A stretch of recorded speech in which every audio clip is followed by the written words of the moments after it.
vous ne voyez la chose que dans un sens que vous saluez le fait qu'il a démissionné, mais cet homme était en train de pratiquement de monter un grand coup qui ferait des millions, où il était en train de négocier des commissions. Et heureusement aujourd'hui, l'homme a été pris la main dans le sac. Et les observateurs aujourd'hui, je voudrais que vous enchaîniez, trouvent que ce qui s'est passé dans ce cas précis, c'est des cas qui certainement se sont passés par le passé. Et voici que nous avons des preuves que M. Félix Tshisekedi, le président de la République, est lui-même aussi mêlé dans des coups fourrés, des corruptions, des détournements. C'est cela le véritable problème. Et Vidi n'a fait que démissionner pour éviter que le président soit mal à l'aise. Et c'est en fait ça le problème. Ce n'est pas le fait de démissionner, l'honnêteté ou l'élégance politique. C'est là le problème que vous n'avez pas touché. Qu'est-ce que vous en dites avant que non. Moi, je m'oppose carrément à ces allégations-là. Parce que avant que lui ne démissionne, j'avais appris qu'il y avait déjà eu une ordonnance pour le limoger en préparation. Et peut-être même à travers cette ordonnance, on va en limoger d'autres. Moi, je crois que du côté du président, ce serait peut-être le moment opportun pour le président de faire un nettoyage dans son cabinet. Parce que nous l'avons dit plusieurs fois, que ce soit au cabinet, que ce soit dans d'autres institutions, il y a beaucoup de gens qui ont du mal à abandonner les antivaleurs, les pratiques anciennes. Donc ça, je ne peux pas le nier. Il y a plusieurs personnes travaillant dans la présidence, dans le gouvernement, ainsi de suite, qui ont toujours qui pratiquent, qui continuent à pratiquer ces antivaleurs-là. Alors, plusieurs fois, on a appelé le président à faire du toilettage dans le cabinet. Qu'est-ce que ceci vous inspire avec ce fait qui est une flagrance? On appelle ça une flagrance. Ça, ce n'est plus un fait de doute comme un peu M. Kayembe a insinué que oh non, on laisse ça à la justice et demain, et quelle justice d'ailleurs? Quelle justice? On en a les preuves. On ne peut même pas se référer à cette justice aujourd'hui. Là, quand M. Kayembe dit on va se laisser la justice et peut-être un jour il sera lavé. Comment un nom comme ça peut être lavé quand il y a une flagrance? Bon, déjà cette flagrance, voici ma question. Avec cette flagrance, vous êtes analyste. Qu'est-ce que cela vous inspire dans le cadre de la gestion, de la gouvernance de Fachi et du cabinet de Fachi? Est-ce qu'il n'y a pas quelque chose qui se passe dans les coulisses et que maintenant on a eu une première preuve? En réalité, qu'est-ce que ceci t'inspire, M. Gabi Kitoko, par rapport à la gestion de M. Félix Tshisekedi et ses amis qu'il a placés autour de lui? Qu'est-ce que cela vous inspire? Et ce qui m'inspire, c'est un scandale. Un scandale qui gêne au plus haut sommet parce que le mandat du président Félix Tshisekedi, c'est de combattre la corruption. Parce que ça, c'est ce qui s'est donné comme mandat. Et depuis qu'il a commencé, nous constatons que la corruption est au plus haut sommet, donc autour du chef de l'État. Et je suis d'accord avec mon frère Irénée quand il dit que les Congolais, disons aussi par IDPS, même les parlementaires debout, ont demandé au président de la République qu'il devait balayer sa cour. C'est qu'il y avait trop de saleté à la cour présidentielle. Mais ce que nous devons dire aussi, c'est là où donc nous pointons le chef qu'il n'a pas pu répondre positivement en faisant un changement. Hier, on a parlé du fameux Kamere. Aujourd'hui, c'est Vidier Chimanga. Ce sont tous comme... Je croyais que Vidier était juste un expert que le président a nommé. Mais aujourd'hui, je viens d'apprendre que c'est un allié. Donc, le président est entouré de gens qui revendiquent donc la part du butin. Donc, ils sont allés faire la guerre et maintenant le Congo doit saigner à blanc et ils doivent prendre les morceaux. Ce n'est pas n'importe quel morceau, des millions. Est-ce que vous ne trouvez pas que là, nous sommes en train de vivre un régime Kabila bis avec Fachi? Non, non, non, non, non. Moi, je ne trouve pas. Si je peux intervenir rapidement. Allez-y. Je suis d'accord. C'est la peur qui inspire les Congolais aujourd'hui. Il dit, mais écoutez, nous, on pouvait tout attendre, mais sauf ceci, sous le régime Fachi. Tout à fait. Et ça, ce n'est qu'un cas qui est sorti au grand jour. Mais alors, si on peut imaginer des cas qui, par extrapolation, des cas que nous, on n'a pas su. Et certainement qu'il y en a, parce que quand on s'appuie des siens, c'est ça la conséquence. On les laisse faire, mais le jour où le scandale tombe... Je nous conseille la peur, parce que la peur, c'est la preuve qu'on est ignorant. On ne sait pas ce qui se passe. C'est lorsqu'on a peur. Mais je suis d'accord avec vous lorsque vous dites que il est possible que ces gens se passent au quotidien, au pays, dans les institutions, et même peut-être dans l'institution présidence de la République. Je suis d'accord avec vous. Mais c'est pour ça que le président a pris toutes les mesures pour lutter contre ces pratiques. Vous savez quand même, il faut quand même féliciter parce que maintenant on dénonce et on agit. Le pays est dirigé au sommet par un club d'amis. Oui, s'il vous plaît, ne faisons pas semblant. Oui. Nous connaissons tous notre pays, d'accord? Oui. Et nous savons comment est-ce que la présidence a été constituée, les différentes institutions ont été constituées. Ça n'a jamais été constitué sur base de compétences, vous le savez très bien. On n'a pas recruté des gens parce qu'ils sont compétents dans telle matière ou ils sont experts dans telle autre. Pourquoi? On a recruté les gens par rapport aux politiques. Aux acquaintances. Aux acquaintances beaucoup plus politiques. Et ça, c'est positif. Et ça, c'est positif. La grande partie de la présidence je vous pose la question. Constituée par lui-même Kamere. Et là, je vous pose la question, c'est positif, c'est bon.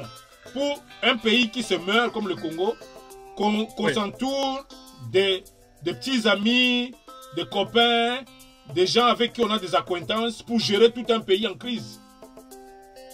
Non. C'est déjà ça la faiblesse de Fachi. Non, non, ce n'est pas de la faiblesse. C'est une pratique. Voilà pourquoi Fachi s'est promis d'éradiquer, de changer le système, le système politique, de changer le genre de politiciens que nous avons. Attendez, je termine. S'il vous plaît. Allez-y. Je termine par là. Parce que l'histoire de mettre des gens à un poste alors qu'ils n'en ont pas la compétence, ce n'est pas seulement à la présidence, c'est partout. Dans tous les ministères et même dans les entreprises. Mais voilà, alors pourquoi le président qui est là, ça fait 4 ans maintenant, il n'a pas changé d'un iota la situation catastrophique qu'il est en train de vivre chaque jour? Est-ce que c'est par faiblesse ou par incompétence ou quoi? Parce qu'il a eu 4 ans pour changer ces choses. Oui, moi je crois que je dirais sa faiblesse. Compte tenu de l'observation, tout observateur de la politique congolaise peut attester que Fachi s'est certainement occupé de tout le monde, sauf des Congolais. Et vous voyez le président de la République actuelle, M. Félix Tshisekedi, être réélu haut la main, comme dit M. Kayembe, dans ces circonstances ici où le peuple congolais croupit dans la misère. En tant qu'expert, en tant qu'intellectuel, je voudrais que vous puissiez donner votre lecture d'observateur. Vous voyez Fachi sans trucage passer assez facilement ou haut la main comme prétend, bon, pas prétendre, lui il le dit avec conviction, comme le dit M. Kaïmé. Voilà, comme vous venez de me dire, en tant qu'observateur, oui, la lecture que je fais de l'état des lieux, Fachi, comme politicien, là, je ne me dis pas comme président de la République, comme politicien, il a fait ses calculs. C'est-à-dire qu'il s'est dit, chez nous, les élections se gagnent en ayant des alliés politiques, c'est-à-dire des officines politiques. Parce que, comme nous savons, ce que les urnes nous présentent, ce n'est pas ce qui a été toujours présenté, la voix que les Congolais ont voté. Et là, il a tout misé parce que ce mandat, Fachi est vraiment avec son équipe stratégique, chercher comment gagner assez de politiciens qui vont le soutenir, qui sont encore des alliés, et demain, ils vont lui réclamer encore la part des bulletins. Voilà. Comment il va changer le pays? Alors, il ne va pas changer. Moi, je me dis, bon, comme mon frère a dit, on les met parce que nous comprenons qu'au Congo, on n'organise pas les élections pour échouer. Pas en Afrique. C'est-à-dire que Fachi s'est dit, déjà en ayant des politiciens qui peuvent m'amener des contestations, je les ai dans mon dos, donc nous allons marcher. Mais le problème est qu'il va porter encore des charges plus que ce qu'il a porté. Ces gens-là, on dit que non. Si ce n'était pas moi qui a crié là-bas, donc vous n'étiez pas. Donc ça serait un cercle vicieux. Et c'est-à-dire que la vision de Fachi, je ne vois pas comment il va vraiment il va concrétiser. Donc, la conclusion, c'est quoi? C'est que Fachi pourrait être réélu par l'effort de ses partenaires politiques et non pas si on le met face au peuple congolais, face à face comme ça. Vous voyez Fachi s'en sortir? C'est ce que j'ai dit. Non, il ne peut pas s'en sortir. Okay. Bonjour chers téléspectateurs, chers amis de iCanal Télé.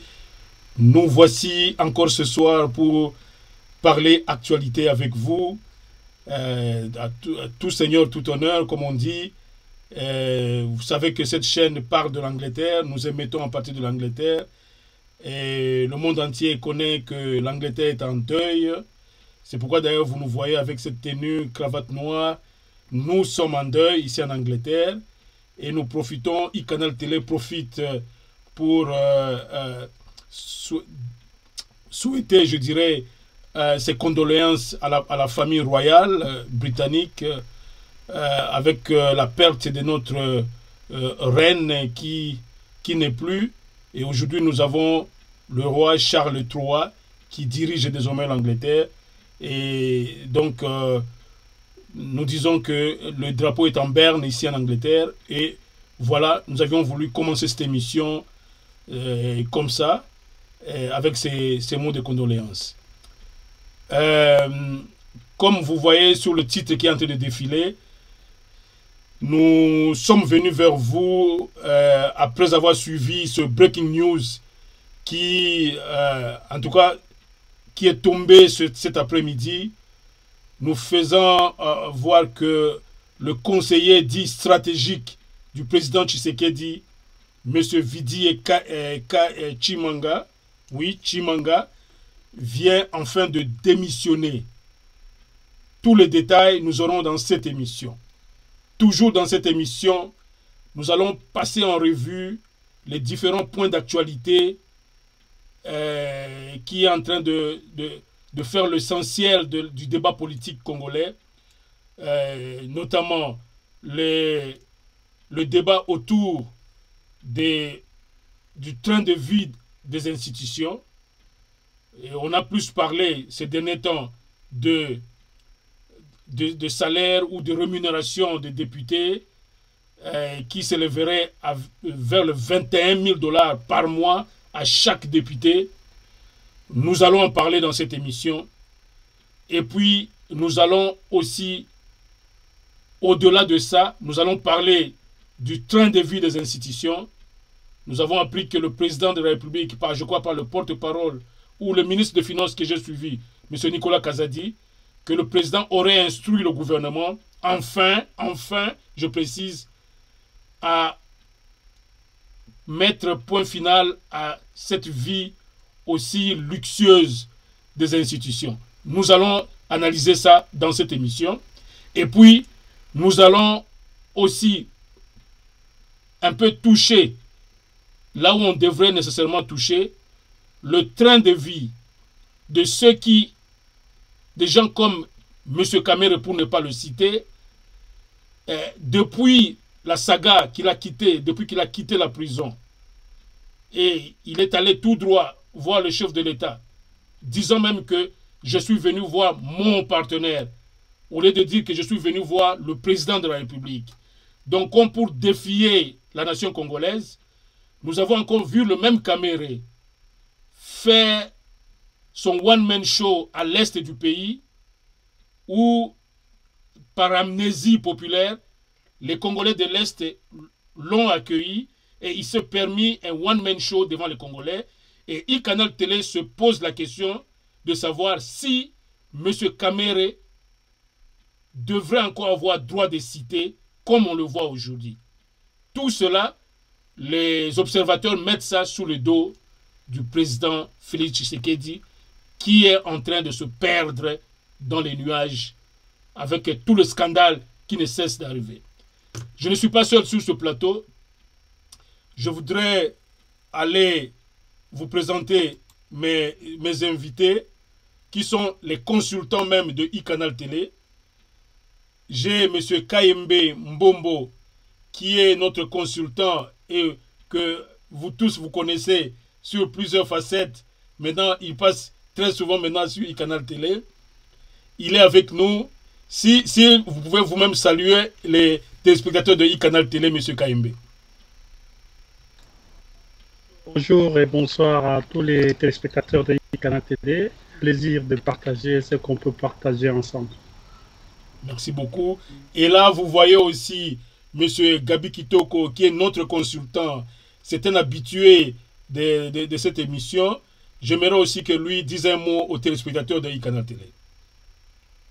Oui, bonjour à tous les spectateurs de iCanal Télé. C'est vraiment un réel plaisir d'entrer en contact avec vous, surtout pour l'attention que vous nous accordez à tout moment que nous sommes devant vous. Ok, merci beaucoup. Un peu comme j'ai annoncé dans le sommaire, nous sommes ici pour essayer de réfléchir, d'analyser sur la situation politique dans notre pays. Commençons par le breaking news. Nous venons d'apprendre que le conseiller stratégique, dit stratégique, du chef de l'État, M. Vidi Chimanga, vient de démissionner pour une affaire d'escroquerie à grande échelle. Et je ne sais pas qui commence le premier pour que je ne monopolise pas la parole. Nous tous, nous connaissons l'information. Qui commence le premier, monsieur? Peut-être monsieur Kayembe, voulez-vous que je vous donne l'étiquette de l'UDPS ici ou vous voulez être indépendant ce soir? Non, j'ai l'étiquette de l'UDPS, évidemment. Ça, je porte avec moi. Voilà. Bien que je n'ai pas été mandaté pour parler de l'UDPS, mais je suis concerné, donc je peux défendre ce que je peux défendre, évidemment, dans la logique de l'amour de la nation. Voilà. Voilà. Et je tiens à vous signaler que vous n'êtes pas ici pour défendre l'indéfendable et vous n'êtes pas ici l'avocat du diable. Vous êtes ici le patriote congolais qui parle pour son pays, pour la nation congolaise. C'est pourquoi je voudrais, pour éclairer l'opinion, je voudrais vous poser la question de savoir, en fait, vous donner la parole pour que vous nous disiez ce que cette démission dit pour vous. C'est pourquoi cette démission, selon vous, monsieur Kayembe? Alors, merci déjà pour la parole. Moi, je crois que j'ai aimé la démission. C'est une très bonne décision, une décision courageuse de la part de messieurs Vidi et Chimanga. Déjà, pour d'entrée des jeux, je voudrais corriger ou rectifier. Il n'est pas conseiller du chef de l'État, il n'est pas conseiller stratégique du chef de l'État.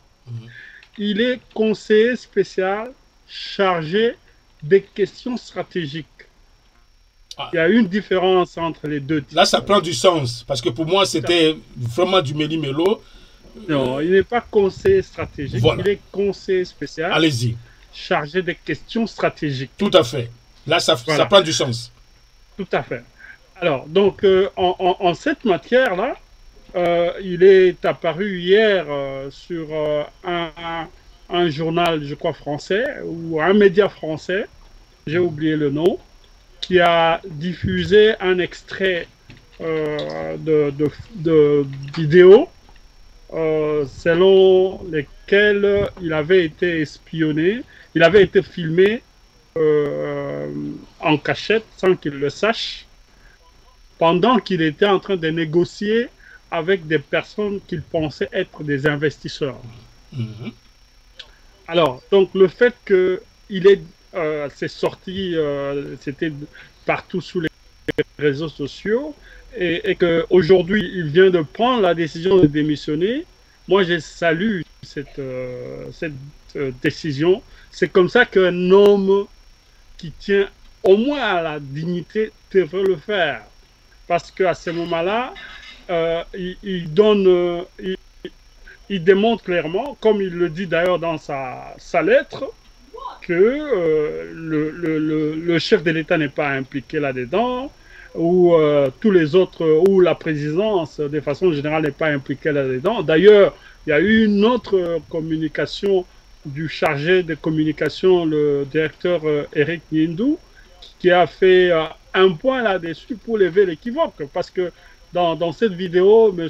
Chimanga, à un moment donné, il a essayé de dire « Je suis le président, c'est moi qui ai financé sa campagne. » Donc, normalement, ça, c'est du trafic d'influence. Et comme à un moment donné, il a dit « Le président ne peut pas faire les affaires. » Alors, ça sortait comme si lui, il le fait au nom du président. Donc, le fait qu'il ait démissionné, moi, je salue ça. C'est une décision courageuse. Et puis, maintenant, les instances judiciaires ou les instances habilitées vont faire de la lumière là-dedans. Parce que quand il a déjà démissionné comme ça, il garde un peu son honneur. Lorsqu'il sera blanchi plus tard, s'il est blanchi, il pourrait toujours servir le pays dans une autre matière ou selon ce que le président souhaiterait. Oui, mais vous comprenez, je vais terminer ici, mais vous comprenez que M. Vidi n'est pas de l'UDPS, il ne vient pas de l'UDPS. Okay.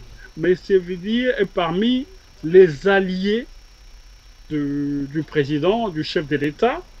Évidemment, comme vous le savez, la manière dont on a gagné les élections, le président ne pouvait pas travailler seul. Voilà pourquoi il a besoin de travailler ensemble avec, donc c'est parmi ses alliés. De la même manière qu'il a travaillé avec Kamere, qui était aussi son allié, ou qui est encore son allié. C'est de la même manière qu'il travaille avec Vidi. Et donc, moi, je salue la décision de Vidi, et contrairement à Kamere, qui n'a jamais démissionné, malgré tous les soupçons qui avaient pesé sur lui, jusqu'à traîner devant les cours et tribunaux. Oui. Mais lui, il a démissionné en bonne et due forme, et c'est comme ça que les choses devraient se passer. Donc, je m'arrête là, peut-être on pourrait développer plus tard. Tout à fait, mais là, je voudrais vite, avant de passer la parole à M. Gabi Kitoko, vous dire que vous ne voyez la chose que dans un sens, que vous saluez le fait qu'il a démissionné, Mais cet homme était en train de pratiquement de monter un grand coup qui ferait des millions, où il était en train de négocier des commissions. Et heureusement aujourd'hui, l'homme a été pris la main dans le sac. Et les observateurs aujourd'hui, je voudrais que vous enchaîniez, trouvent que ce qui s'est passé dans ce cas précis, c'est des cas qui certainement se sont passés par le passé. Et voici que nous avons des preuves que M. Félix Tshisekedi, le président de la République, est lui-même aussi mêlé dans des coups fourrés, des corruptions, des détournements. C'est cela le véritable problème. Et Vidier n'a fait que démissionner pour éviter que le président soit mal à l'aise. Et c'est en fait ça le problème. Ce n'est pas le fait de démissionner, l'honnêteté ou l'élégance politique.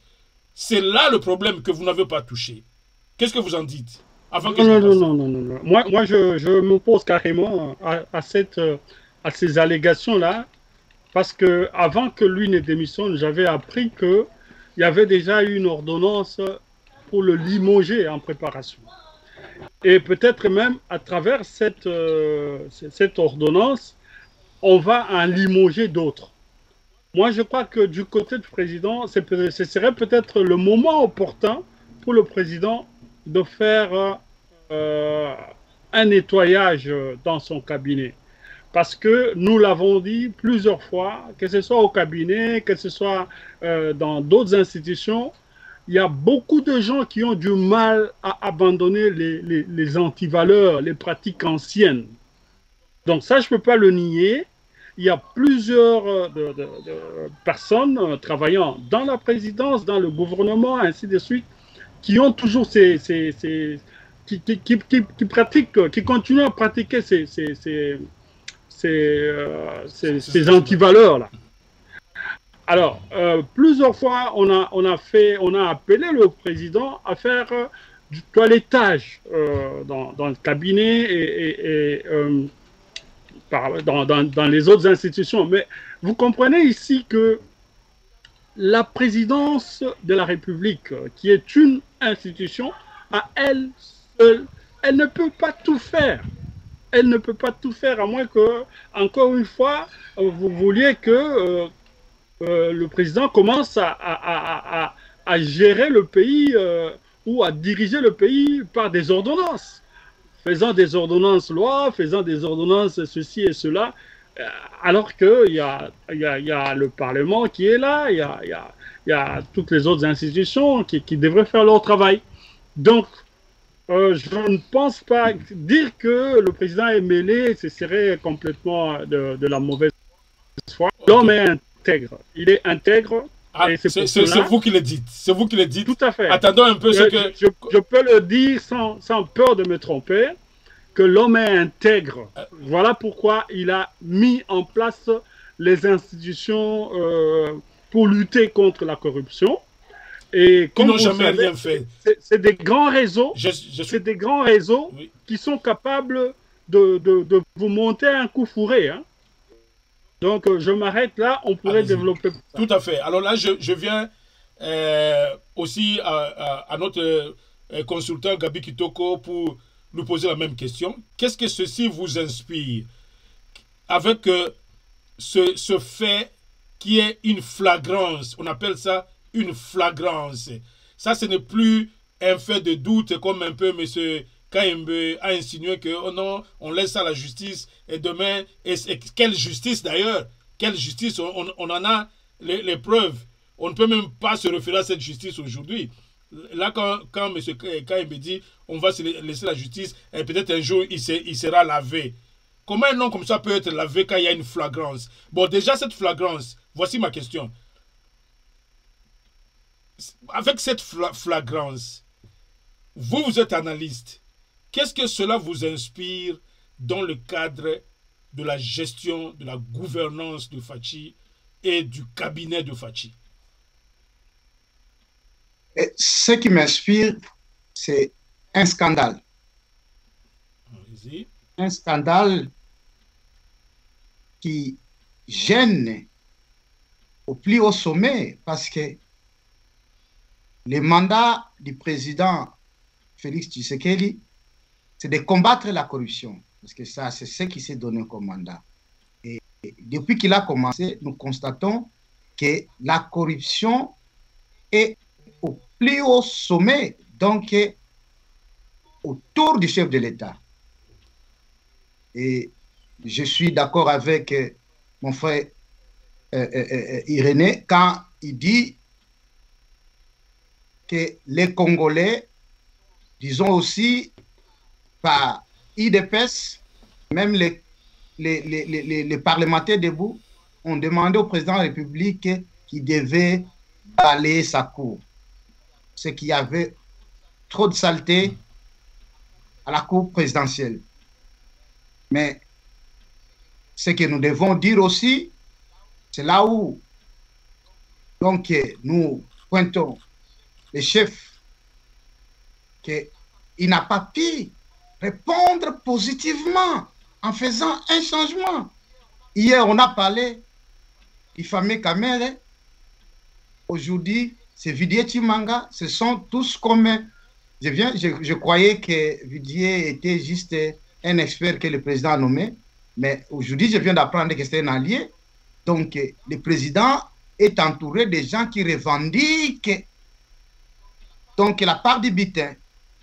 Donc, ils sont allés faire la guerre et maintenant le Congo doit saigner à blanc et ils doivent prendre les morceaux. Ce n'est pas n'importe quel morceau, des millions. C'est un scandale que nous devions en principe demander que le président fasse un chambardement dans son cabinet ou dans la présidence comme institution. Et ça caractérise, ça frise l'amateurisme au niveau du sommet de l'État. Le président devait comprendre qu'il ne peut pas prendre n'importe qui tout autour de lui. Regardez ce scandale. Ça, c'est au niveau de la France, c'est la honte pour le Congo. Ce n'est plus seulement pour le président de la République. Comment la présidence d'un grand pays, si on se veut un grand pays, il va voir un conseiller. J'étais très intéressé quand mon frère Kayembe était en train de parler de ce titre-là, comme on a toujours présenté, même dans les lettres, on dit seulement les conseillers stratégiques. Comme on l'avait dit, que ça n'a pas de sens, ces conseillers stratégiques. Tout cela, ça démontre qu'au niveau de la présidence, même quand il y a des publications, on doit contrôler. Fati, et même s'il n'est pas né, il est né, je crois, 2 ans avant que Mobutu prenne le pouvoir. Il a passé tout le temps là-dessus le pouvoir. Vous pouvez avoir tous ces défauts, mais en matière de l'ordre, en matière des choses de l'État, nous étions au sommet. Aujourd'hui, qu'est-ce que nous constatons? Et Fati est entouré, combien de bévies on a constaté tout autour de la présidence depuis que Fati est président de la République. Alors, à quand cela va intervenir? Je suis d'accord avec mon frère Kayembe. Je crois que Didier, je ne sais pas si c'est une démission forcée, que ce soit forcé ou pas, mais au moins il a démissionné. Là, nous saluons. Et comme il a dit, nous attendons que l'état des droits s'efface, que la République sache qu'est-ce qui s'est passé, de quel droit, qui lui a donné la permission d'aller négocier. Moi, je crois qu'un conseil doit être contrôlé. Comment il est arrivé à là. Si on ne pointe pas du doigt comme c'est le chef qui est, là, je peux quand même donner le crédit de doute au président de la République et jusqu'à la preuve du contraire, nous voulons légaliste. Mais au moins, nous nous demandons si la démarche, nous savons très bien que les conseillers, s'ils ne sont pas contrôlés, c'est là où peut-être le président, on peut trouver qu'il y a des failles dans son chef. Si un monsieur n'est pas contrôlé, comment un conseiller peut aller jusque-là exposer le président de la République que tout est une république. C'est ici, parce que nous avons vu avec Kamere, comme on le dit, si on doit rentrer dans notre justice ici, là c'est oublié. Donc Vidier va sortir. S'il n'est pas renommé, nous allons entendre maintenant peut-être être dans un autre niveau de stratégie qu'on va lui donner. Oui, là je voudrais préciser ce que vous dites, que ce que nous voyons avec Vidier aujourd'hui, est-ce pas, n'est-ce pas là une preuve que ces genres de pratiques se font au quotidien autour du président de la République? C'est-à-dire des gens qui, parce qu'ils siègent autour du chef de l'État, c'est un peu comme des hommes forts, celui-ci prend tel contact, l'argent sort, il se sert. Est-ce que vous ne trouvez pas que là, nous sommes en train de vivre un régime Kabila bis avec Fachi? Non. Moi, je ne trouve pas. Si je peux intervenir rapidement. Allez-y. Je suis d'accord. C'est la peur qui inspire les Congolais aujourd'hui. Il dit, mais écoutez, nous, on pouvait tout attendre, mais sauf ceci, sous le régime Fachi. Et ça, ce n'est qu'un cas qui est sorti au grand jour. Mais alors, si on peut imaginer des cas qui, par extrapolation, des cas que nous, on n'a pas su. Et certainement qu'il y en a, parce que quand on s'accourt des siens, c'est ça la conséquence. On les laisse faire, mais le jour où le scandale tombe... Je nous conseille la peur, parce que la peur, c'est la preuve qu'on est ignorant. On ne sait pas ce qui se passe. C'est lorsqu'on a peur. Mais je suis d'accord avec vous lorsque vous dites que il est possible que ces gens se passent au quotidien, au pays, dans les institutions, et même peut-être dans l'institution présidence de la République. Je suis d'accord avec vous. Mais c'est pour ça que le président a pris toutes les mesures pour lutter contre ces pratiques. Vous savez quand même, il faut quand même féliciter parce que maintenant on dénonce et on agit. Vous rappelez dans les régimes passés l'histoire de Bochab qui a touché, je crois, 30 millions de dollars du courant de Congo-Brazza. Qui en avait parlé? Vous savez, c'est que Lozo Lobambi a fait comme déclaration sur tout ce qui se faisait. Bon, mais là, on est en train, quand on dénonce, il y a une action. Quand on dénonce, il y a une action. On ne peut pas, ou le président de la République, parce que c'est de lui qu'il s'agit ici, qui est visé, il ne peut pas être partout, il ne peut pas être dans toutes les conversations que les gens font. Les gens ont la liberté de travailler, de faire des contacts, évidemment. Mais lui, il ne peut pas savoir tout ce qui se passe derrière. Non, mais nous avons un cas de Kabound. Kabound qui est compté parmi les millionnaires congolais. Déjà Kabound qui est compté parmi les millionnaires congolais. Comment on peut expliquer, seulement parce qu'il a été vice-président de l'Assemblée nationale, Kabound pouvait être millionnaire? C'est parce que le président l'a laissé dans les salles besognes, dans les mines et autres. Et là, les Congolais sont témoins. Ils ont observé ça. Allez-y. Ça, ce n'est pas le rôle du président. D'ailleurs, même si nous parlons de Vidi là maintenant, comme c'est chaud, il faut faire la part des choses. Nous en parlons parce que Vidi est président en fonction. Il est conseiller en fonction. Vidi est homme d'affaires, ou il a été homme d'affaires. Il a une société minière. S'il n'était pas en fonction, mais comme homme d'affaires, cette vidéo n'aurait pas eu d'effet. Il aurait cherché des commissions, il aurait négocié comme il veut, ça n'aurait pas eu d'effet. Mais il se fait qu'il est conseiller. Il est conseiller du président. Il est en fonction. Pardon. Si ça fait l'effet, c'est parce qu'il est en fonction. Et il a utilisé le trafic d'influence. Tout à fait. Tout le monde sait qu'il est conseiller à la présidence.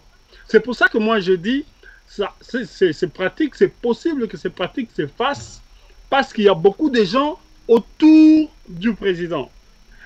D'ailleurs, les gens qui sont malhonnêtes, même s'il n'est pas autour du président, il peut toujours faire le trafic. Même si il porte un nom semblable. Prenons le nom de Tshisekedi. Il y a beaucoup de personnes. C'est un nom commun dans le terroir congolais. Mais si quelqu'un porte ce nom-là et qu'il est mal intentionné, il peut tout aussi faire le trafic d'influence quelque part en disant qu'il est de la famille présidentielle. Mais en réalité, il n'est pas de la famille présidentielle. C'est comme celui, Tshisekedi, qu'on a nommé parmi les mandataires. Les gens ont crié au tribalisme, au familialisme, ainsi de suite, alors qu'il n'est pas de la famille du président. Simplement parce qu'il porte le nom de Tshisekedi. Yeah. Alors, c'est pour ça que moi je dis, moi je ne peux pas nier que ces pratiques-là soient en train de se faire. Mais c'est que moi je voudrais souligner ici que reconnaissez quand même que le président est en train de lutter contre ça. Mais comment on peut reconnaître, M. Kayembe, comment on peut reconnaître que le président lutte contre la corruption pendant que nous connaissons les dossiers Kamere, son cousin et le Libanais, tous avec l'argent de l'État, ils se pavanent avec aujourd'hui. Comment on peut faire confiance que le président a même commencé cet agenda-là? Absolument rien. C'est pourquoi nous disons que maintenant, dans son entourage, on sait que on bouffe l'argent des Congolais là-bas.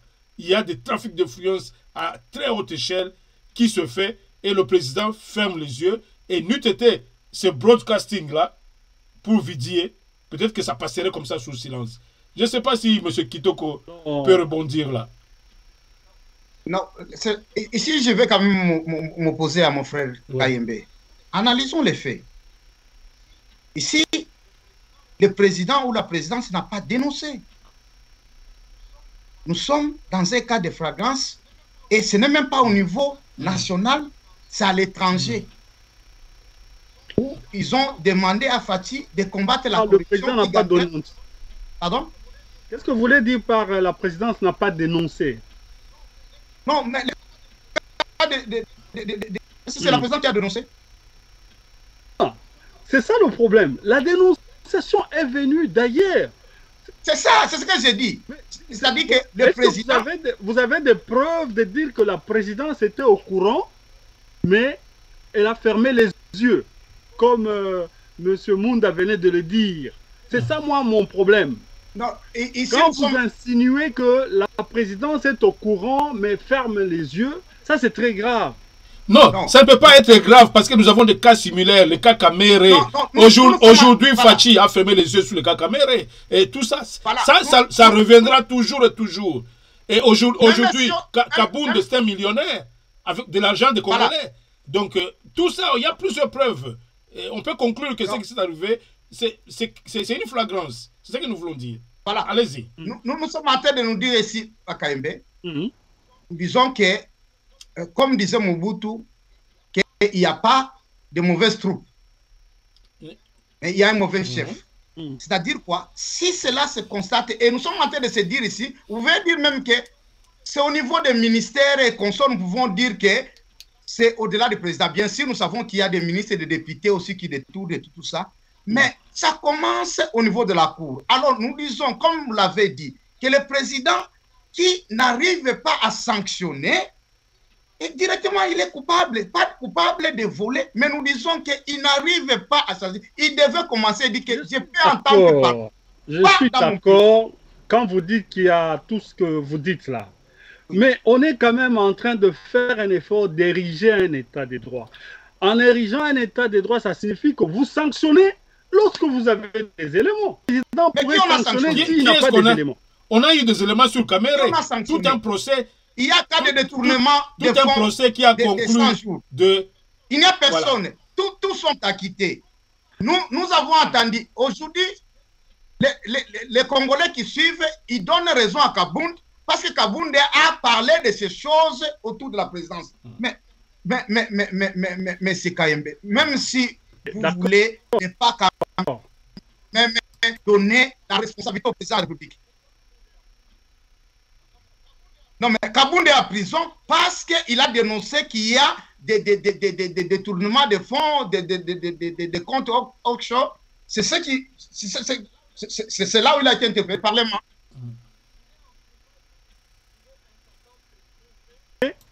ce qu'il a allégué. C'est pour ça qu'il est en prison. Donc, moi, j'aurais, par exemple, si Kabound avait les éléments comme des Vidi ici, il ne serait pas en prison. Parce qu'au moins, avec le cas de Vidi, on comprend que, justement, il y a des gens, peut-être, c'est peut-être des Vidi qu'il parlait, à la présidence, qui ont des comptes offshore, ainsi de suite. Parce que Vidi lui-même en parle. Mais Kabound n'a pas pu démontrer ça. Non, mais si nous analysons les faits, c'est que nous donnons raison à Kabound.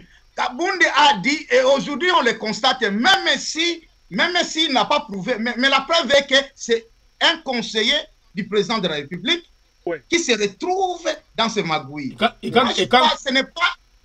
Ici, nous ne disons même pas que, moi je ne dis pas nous, je dis moi, je ne dis pas que c'est le président qui est auteur, mais il est inculpé. Pourquoi? Parce qu'il ne sanctionne pas, il ne contrôle pas ses collaborateurs. Il ne contrôle pas. Tout simplement parce que, comme Kabound a dit, il s'agit là d'un club d'amis. Et Vidi vient de démontrer que c'est même moi le président. Ce que moi je dis, ça se fait. Vous voyez, ça confirme ce que Kabound a dit, club d'amis. Et le pays est dirigé au sommet par un club d'amis. Oui, s'il vous plaît, ne faisons pas semblant. Oui. Nous connaissons tous notre pays, d'accord? Oui. Et nous savons comment est-ce que la présidence a été constituée, les différentes institutions ont été constituées. Ça n'a jamais été constitué sur base de compétences, vous le savez très bien. Ah. On n'a pas recruté des gens parce qu'ils sont compétents dans telle matière ou ils sont experts dans telle autre. Ah. Pourquoi? On a recruté les gens par rapport aux politiques. Aux acquaintances. Aux acquaintances beaucoup plus politiques. Et ça, c'est positif. Et ça, c'est positif. La grande partie de la présidence a été constituée par lui-même Kamere. Et donc, là, je vous pose la question, c'est positif, c'est bon. Pour un pays qui se meurt comme le Congo, qu'on s'entoure des petits amis, des copains, des gens avec qui on a des acquaintances pour gérer tout un pays en crise. Non. C'est déjà ça la faiblesse de Fachi. Non, ce n'est pas de la faiblesse. C'est une pratique. Voilà pourquoi Fachi s'est promis d'éradiquer, de changer le système, le système politique, de changer le genre de politiciens que nous avons. Attendez, je termine. Non, allez-y. Je termine par là. Parce que l'histoire de mettre des gens à un poste alors qu'ils n'en ont pas la compétence, ce n'est pas seulement à la présidence, c'est partout. Dans tous les ministères et même dans les entreprises. Mais voilà, alors pourquoi le président qui est là, ça fait 4 ans maintenant, il n'a pas changé d'un iota la situation catastrophique qu'il est en train de vivre chaque jour? Est-ce que c'est par faiblesse ou par incompétence ou quoi? Parce qu'il a eu 4 ans pour changer ces choses. Oui, moi je crois que je dirais sa faiblesse. Faiblesse, hein? Dans le sens que il n'a pas tout le champ de manœuvre de pouvoir. Le président Tshisekedi n'a pas le champ de manœuvre. Il n'a pas le champ de manœuvre de pouvoir. Ce n'est pas lui qui fait tout. Le pays. Alors l'homme n'est pas à sa place. L'homme certainement n'est pas ça. Le président congolais qui est appelé par les juristes comme un monarque républicain, et vous dites que il n'a pas le pouvoir d'influencer les autres institutions. Mais le président congolais, tout le monde le sait, c'est un monarque républicain. Nous ne pouvons pas chercher une chose et son contraire. Ça, c'est la vieille chanson de nous cherchons. Vous revenez toujours à cette démocratie que lui-même, le président Tshisekedi, ne respecte pas. Parce que quand on a libéré Kamere, ça, c'était pas de la démocratie. Oh non, il est là, lui respecte les institutions et tout et tout. Oui, mais qu'est-ce que lui devait faire dans cette affaire-là de Kamere? Qu'est-ce que lui devait faire? Moi, je crois que je suis intéressé de chercher à savoir avec ce que M. Karimbe tentait de dire. Pensez-vous que le président va réussir? Oui, mais il va réussir. Voilà. Comment il va réussir? Parce qu'il n'aura jamais les mains libres. Il aura Voilà. toujours... Non, non, non, non, non, non. Je non. viens de dire. Il C'est va que les Congolais réussir n'ont parce pas que un président. il C'est est, que les Congolais il n'ont est- pas un il est- président.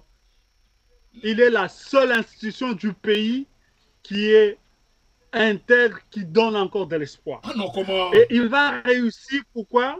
Parce que tout le monde peut voir que le gars a besoin d'un deuxième mandat, d'un troisième mandat. Non, mais il non. a encore Il est besoin lié, de beaucoup il de est lié, mandats. il est lié Non, par ses combines je crois que les politiques. Congolais ne dont voient pas les ça comme alliés ça.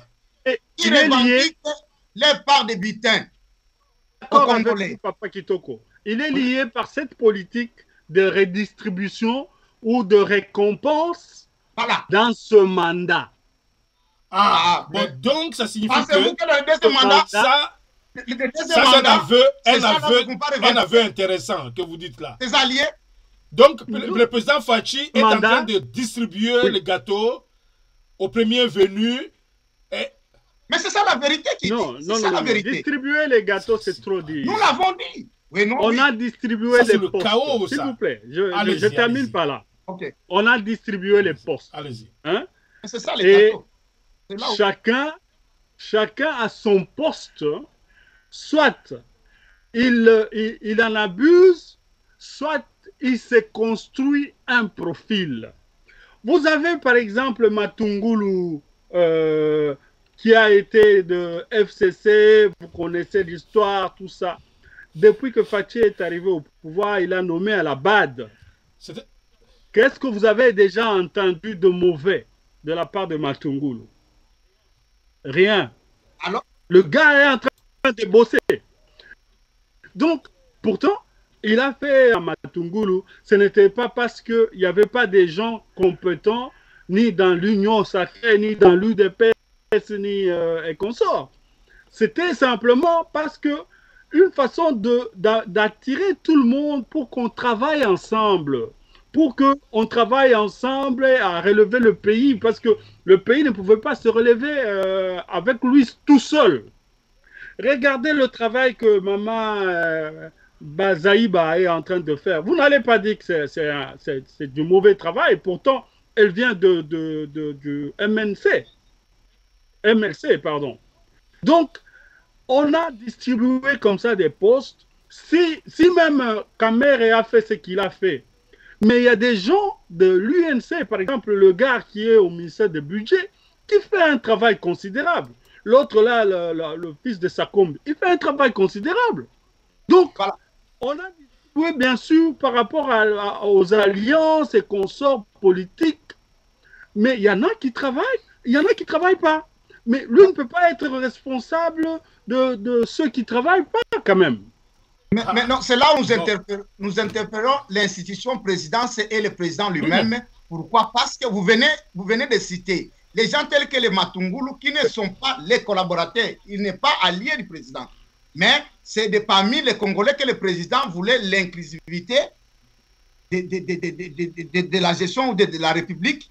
Il a fait appel. Mais ces gens-là se distinguent dans la bonne gestion, vous venez de dire. Mais alors que tous les collaborateurs proches, Vidier est un collaborateur que le président l'a connu, il dit que bon, soutenez-moi. Mais alors, c'est-à-dire quoi? Le président ne sanctionne pas. Cette faiblesse-là, c'est ce que nous nous demandons, les résultats de son mandat, même si on donnait un deuxième mandat, ça serait un chaos terrible. Non, le deuxième mandat ne sera ça serait pas un chaos. celui-ci. Quelle preuve vous pouvez donner aux Congolais? Parce que ce sont les Congolais qui nous suivent ici, qui eux-mêmes vivent la situation. J'aimerais, alors là, je crois peut-être que ce sujet, si vous avez un petit mot à placer, vite vous placez. Là, on passe au train de vie des institutions parce que ce sujet de Vidier ne fait que commencer. On ne peut pas l'épuiser aujourd'hui. Donc, c'est une transition que nous faisons là pour dire que nous voici avec un président que vous avez reconnu faible. Vous avez dit, c'est par faiblesse. Et donc là, c'est un aveu qui est entendu par les Congolais. Désormais, vous les Congolais, sachez que vous avez un président faible. Allez.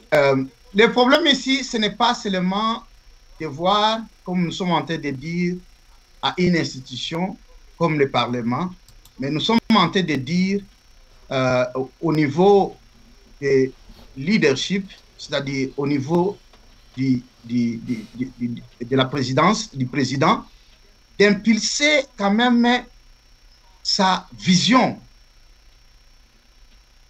Le président peut impulser sa vision premièrement en contrôlant ses collaborateurs. C'est-à-dire que j'ai dit que je vais faire des Congolais des millionnaires. Maintenant, il est entouré par ses collaborateurs. Il demande qu'est-ce qui se passe? Où en sommes-nous? Ici, le trait de vie, c'est encore une fois de plus qui démontre que le président qui est lié par des combines politiques, il ne peut que tout d'abord assouvir les besoins, la soif de ces gens-là, qui sont les politiques. Parce que les parlementaires, si ils ne se retrouvent pas, le président sait que j'aurai le problème parce qu'il cherche à avoir un autre deuxième mandat. Donc le peuple est sacrifié. Alors, et le peuple est sacrifié. Alors. Et c'est là le problème, parce que ce n'est pas seulement les parlementaires, les politiques qui votent, bien qu'ils votent aussi, mais donc la majorité, c'est le peuple. Alors que le président pouvait dire, ok, voyons voir, vous pouvez vous retrouver. Parce que ces parlementaires, à part les monuments, à part tout ce qui touchait de gauche à droite, et même de tenter maintenant de chanter, est-ce qu'aux militaires, on ne donne pas les armes, des munitions pour combattre? Qu'est-ce qu'il y a? Les frais de mission, nous devons déplacer. Regarde, ce sont les gens qui n'ont même pas de conscience. Moi, je me dis, ils pensent très bien que, parce que les parlementaires, nous mangeons avec nos électeurs et consorts, mais ce n'est pas les attributions. Moi, je crois très bien que, parce que vous gagnez beaucoup, voilà pourquoi le peuple qui est meurtri vient chez vous pour que vous lui donnez quelque chose. Le bénéfice que faire 7 000 comme salaire, c'est déjà beaucoup. C'est déjà beaucoup au Congo. Qui gagne comme ça? Alors, par rapport au train de vie du Congo. Allez-y. Comme frais de fonctionnement, qu'on puisse se distribuer ne fût-ce qu'aux enseignants, à tous ces gens-là, les fonctionnaires de la fonction publique. Comme ça, vous serez bien asservis. Et même la politique, même avec ces 7 000-là, moi, je me rappelle toujours de la gestion de Mouzé. Mouzé qui se gouvernait disait qu'on va vous donner un pick-up et ce pick-up va vous servir pour que vous allez vérifier vos champs. Parce que ces parlementaires, si on les demandait même que dans vos circonscriptions, nous voulons que vous ayez des hectares où vous cultivez, afin que quand il y a de la nourriture, vous pouvez distribuer ne fût-ce qu'à vos électeurs. On peut comprendre cet argent. Pas vous dire que non, il y a autant de gens que nous soutenons. Quand les gens meurent, c'est nous qui soutenons des cercueils et consorts. Mais le ministère des Affaires sociales, quel est ce jour que ce ministère va... Voilà. Alors nous disons que le problème est au niveau de l'impulsion du pouvoir. C'est-à-dire, le chef de l'État doit travailler avec une équipe qui peut réellement traduire sa vision dans les faits. Mais c'est ce que nous disons. C'est ce que nous disons, que le président étant faible, il n'a pas assez d'autorité pour s'imposer, par exemple. Mais quand les députés disent, oh non, quand on va en vacances parlementaires, et nos électeurs viennent vers nous, c'est nous qui payons le pot cassé. Ça, c'est pas un argument. Et le président estime que non, parce que vous êtes acculé par vos électeurs, bon, je vous ajoute encore beaucoup de primes, comme ça vous avez autant et tout ça. Ça, c'est les députés eux-mêmes disent ça. Et même monsieur Nicolas Kazadi, le ministre des Finances, dit même que non, c'est normal quand même pour soigner l'image de cette chambre. Et ça, c'est Nicolas Kazadi. Je me demande, comment on peut dire des choses comme ça? Dites-moi un peu, comment le président pourrait s'imposer, par exemple, dans le cadre des indemnités des parlementaires? Comment il pourrait s'imposer? Devrait imposer cette discipline budgétaire et dire, nous devons vivre avec les moyens que nous avons. On ne peut pas donner comme ça, distribuer. Imaginez-vous des voitures qu'il achète au professeur et tout ça. Mais j'aurais aimé que tout ce qu'il fait là, s'il pouvait faire des actions directes au peuple congolais, des actions directes au peuple congolais. Ouais. Parce que déjà un député qui touche 7 000, selon le train de vie du Congo, c'est déjà un riche au Congo. À un riche, vous ajoutez encore le double. C'est en disant que non, le président est esclave de la classe politique. Et dans ce système ici, il est difficile, en tout cas moi, s'il y a un souhait à faire, reconduire le président Tshisekedi, c'est faire l'insanité, comme on dit, faire une chose et croire qu'on peut avoir des résultats différents. On aura le même résultat. Je ne sais pas si vous... Je voudrais d'abord rectifier une chose. La chose que je voudrais rectifier, c'est que quand vous parlez de... Il achète des voitures, hein, il ne s'agit pas de la présidence qui achète les voitures. Il s'agit des voitures qu'on leur donne des arrangements qui font qu'on leur donne ces voitures-là à crédit. Donc, l'argent ne vient pas de la présidence et encore moins ne vient pas de l'Assemblée nationale. C'est des arrangements. Ça vient d'où? Eux-mêmes. Cet argent vient d'où? Non, Papa Mouna. Ça vient de l'Assemblée même. C'est dans le cadre du budget de l'État. Non, là, je voudrais en arriver au budget, s'il vous plaît. Oui, allez-y. Déjà, moi je suis tout à fait d'accord avec vous. Hein, lorsque vous dites que le train de vie des institutions de l'État est élevé. Vraiment, les institutions sont élevées, enfin, budgétivore. Je suis totalement d'accord avec vous. Maintenant, pour réparer cette situation, nous devrions d'abord nous poser la question de savoir comment en est-on arrivé là? Qu'est-ce qui est arrivé pour que ces gens se retrouvent avec des salaires élevés, ainsi de suite? C'est comme ça qu'il faut poser la question.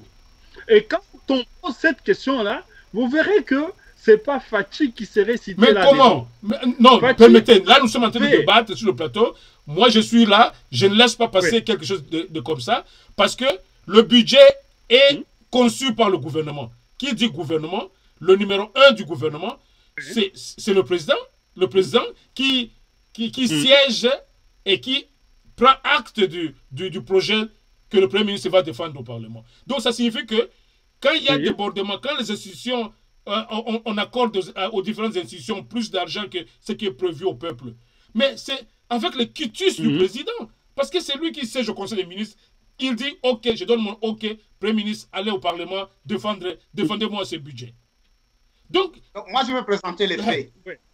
Mais c'est là que je dis. Donc, c'est le président qui est à la base de tout. Il ne veut pas donner l'avis aux Congolais, mais il estime que non, c'est les politiciens, comme à l'époque de Mobutu, comme à l'époque de Kabila, il n'y a que des politiciens qui vivent au Congo, et tout l'ensemble des Congolais ne se sont pas retrouvés dans le mandat de Fachi. Oui, non, il y a ceci, les faits sont là. Les faits sont criants. C'est ce que nous sommes en train de nous dire, comme Papa Kayembe l'a bien dit, le président deuxième mandat. Maintenant, il est dans son premier mandat, selon cette logique, en train de courtiser seulement les politiques. Je vais vous citer le discours du président quand il a reçu les parlementaires. C'est là où il a initié qu'on devrait leur donner des allocations quand ils sont dans des vacances parlementaires parce qu'ils vont rencontrer les gens et leur donner l'argent. Au lieu de prévoir comment on va peut-être chercher qu'on puisse que les parlementaires lui disent qu'est-ce qu'il faut faire dans les circonscriptions, ils disent il faut qu'on vous donne. Oui, je sais que pour celui qui est dans la gestion, comme gouverneur et consort, il doit avoir, parce qu'il reçoit les gens. Mais un parlementaire, quand il rentre dans ces constitutions, c'est pour attendre les besoins. On lui dit que nous n'avons pas... Venir avec un rapport. Venir avec un rapport. Voilà. Je vous donne le deuxième fait. Le président, avec le projet de 145 jours, alors que stratèges de l'État, qui sont les experts à savoir calculer les besoins, mais qui on a fait venir à Kinshasa de toutes les provinces, ce sont les députés provinciaux. Est-ce que Pakambe peut nous dire où est cette logique? Pourquoi cette dépense-là peut aller à ces gens, alors que ces administrateurs, on peut encore comprendre parce que ce sont eux qui vont traduire maintenant la vision du président. Voilà. Oui, allez-y, allez-y. C'est pour ça que je voudrais déjà, j'ai posé la question de savoir comment on allait arriver là. Le travail du président, c'est de donner le ton. Vous n'allez pas dire quand même que le fait d'avoir donné le ton en demandant aux parlementaires d'avoir les moyens d'aller rendre compte à la base, c'est une mauvaise chose. Ce n'est pas une mauvaise chose. Le problème de budgétivore, enfin le fait que les institutions sont budgétivores, c'est une histoire que nous avons trouvée. Ce n'est pas une histoire créée il y a 4 ans. Vous avez trouvé et vous continuez à dire après 4 ans. On est au pouvoir pour changer les choses. Attendez un peu. Oui. S'il faut faire des réformes, il y a il tout faut à réformer. Dans ce pays. Il faut réformer. Il faut commencer. Les Congolais disent réformer, réformer, réformer. Pour réformer, selon les jeux démocratiques, il faut être dans une position où vous pouvez réformer. Mais vous savez que Fachi est en train de travailler seul contre tous. Combien de parlementaires UDPS nous avons? Combien même s'il faut mettre ensemble les alliés, on a mis ensemble avec les alliés l'Union sacrée juste pour pouvoir avoir la position de manœuvrer. Mais vous savez qui est dans l'Union sacrée? Nous avons même les anciens PPRD. Mais là n'est pas mon problème. Ce que moi je voulais souligner ici, c'est comment est-ce que le budget est élaboré. La façon dont le budget est élaboré jusque-là, c'est une façon, une mauvaise façon. C'est pour ça que nous voyons les parlementaires avec des salaires comme on les voit là, ils s'attribuent des salaires, ils s'attribuent des avantages. Mais normalement, l'élaboration du budget, selon la loi de la finance publique, commence à la base, comme Papa Kitoko venait de souligner là, ça commence à la base. En prenant, je ne sais pas moi, un exemple du ministère, par exemple, qu'est-ce que je peux prendre comme... Prenons le ministère de fonction publique, par exemple. C'est à la base, déjà, au niveau de la commune ou territoire, qui sont les agents de l'État qui travaillent au territoire, là. Quel doit être leur salaire? Quel est les paniers de la ménagère? Est-ce qu'ils ont le pouvoir d'achat de faire face au panier de la ménagère? Alors, quand ils ont terminé au niveau du territoire, quel est le fonctionnement du territoire? Il faut combien d'argent pour le fonctionnement du territoire? Il faut le budget du territoire et les dépenses du territoire, selon que le territoire voudrait ériger une école ou un hôpital, ainsi de suite. Mais ça, les politiciens s'en foutent. Ah. Je suis d'accord, j'en arrive. Et le budget du territoire va aller au niveau supérieur jusqu'à atteindre le gouvernorat, jusqu'à atteindre le niveau national de la fonction publique. C'est-à-dire le ministre de la fonction publique, quand il érige son budget du ministère de la fonction publique, vous comprenez qu'à ce moment-là, il a toutes ses dépenses et ses budgets des différentes entités jusqu'aux plus petites. C'est comme ça que le budget se constitue et à la fin, on va mettre le tout en harmonie pour constituer le budget de l'État. Mais maintenant, tel que nous avons trouvé, toujours dans leur système de corruption et consorts, les territoires et les autres, ils n'ont jamais eu leur... même quand ils font des budgets, je ne sais pas s'ils continuent à en faire, ils n'ont jamais eu leur... Mais qu'est-ce qui a freiné, Fachi? Qu'est-ce qui a freiné l'homme de l'UDPS, qui est le président Félix Tshisekedi, à réformer les choses à ce niveau-là, que non, pour moi, mon budget doit partir de la base, pour qu'on ait des réalités de la base. C'est en train d'être fait. Reconnaissez, mes chers amis. Regardez le ministre de la fonction publique, il venait de faire un toilettage de la fonction publique. On a suivi son interview. Il a trouvé un répertoire de... C'est combien? Je ne voudrais pas me tromper sur les chiffres. Mais après toilettage, ils en sont restés à 73 000 fonctionnaires.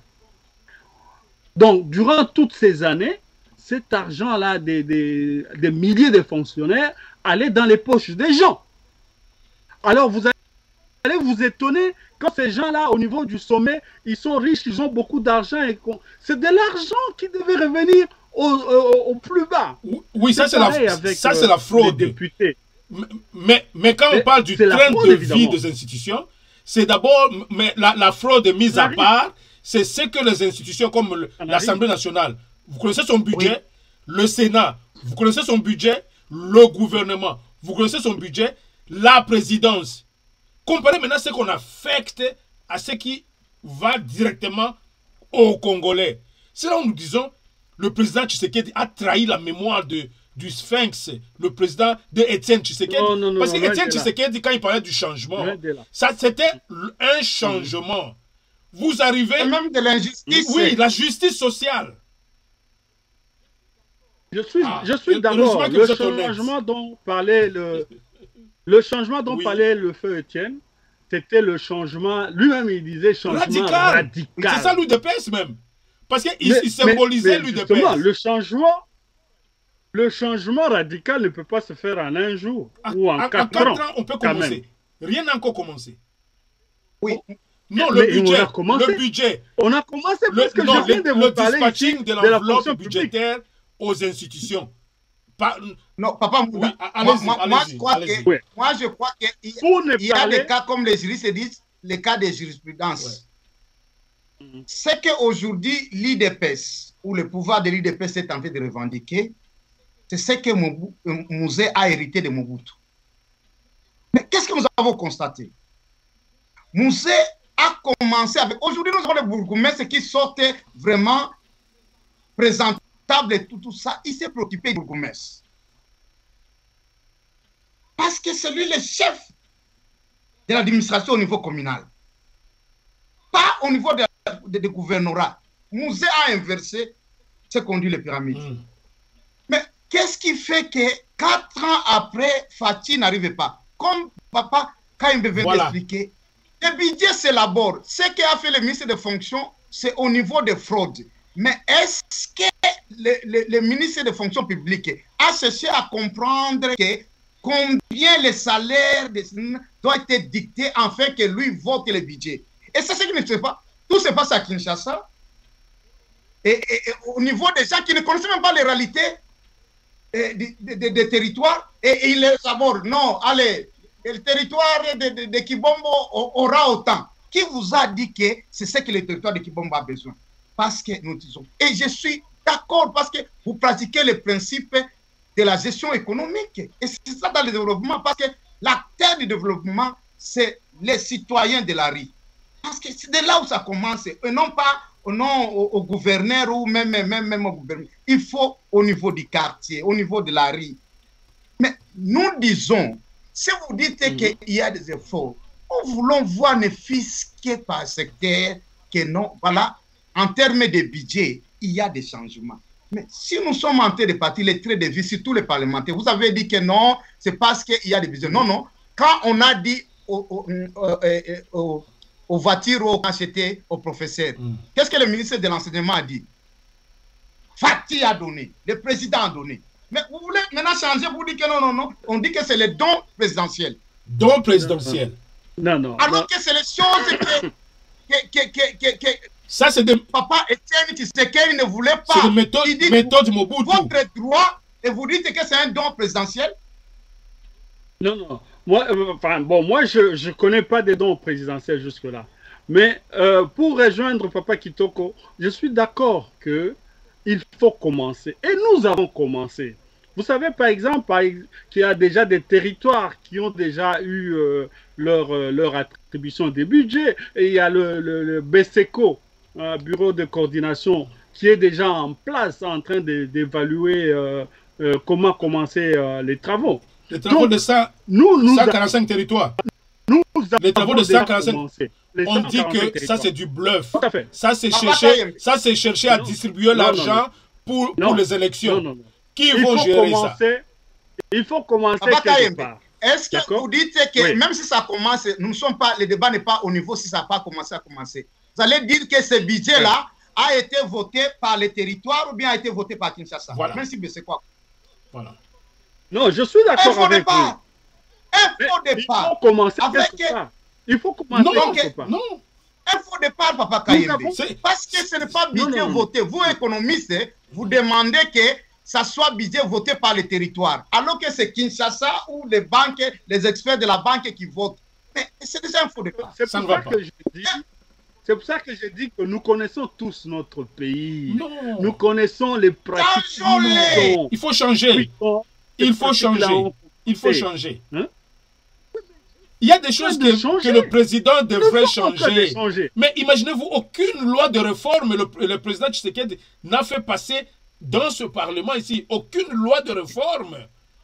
Non, non, je sais que... Ça, c'est du temps perdu. Ça, c'est du temps perdu pour le Congo. Dans une mauvaise peau. Parce que si ce n'était pas le pouvoir de l'IDPS, il pouvait, comme avait fait Tikas, les vieux Etienne, c'est-à-dire barrer. Il dit que non, vos budgets là que Besseko est en train de faire, ce n'est pas reconnu, ça ne reçoit pas les normes économiques, parce que ça ne vient pas de la base. Allez, inutile, recommencer. Voilà. Non, mais reconnaissez quand même qu'on doit commencer toujours quelque part. Je vous ai dit et j'ai répété. Je vous ai dit et j'ai répété plusieurs fois que tout celui qui se trouve à un poste de direction dans notre pays n'y est pas parce qu'il a les compétences nécessaires. Il y a des gens qui sont dans des postes, ils ne savent même pas quoi faire. J'admire votre honnêteté. Allez-y, allez-y. Non. Donc, vous n'allez pas demander à Fachi de donner à chacun comment faire son job, tout ça, du sommet jusqu'à la fin. Quand même. Mais s'il vous plaît, mais feu le président Magoufouli, ce qu'il a fait chez lui.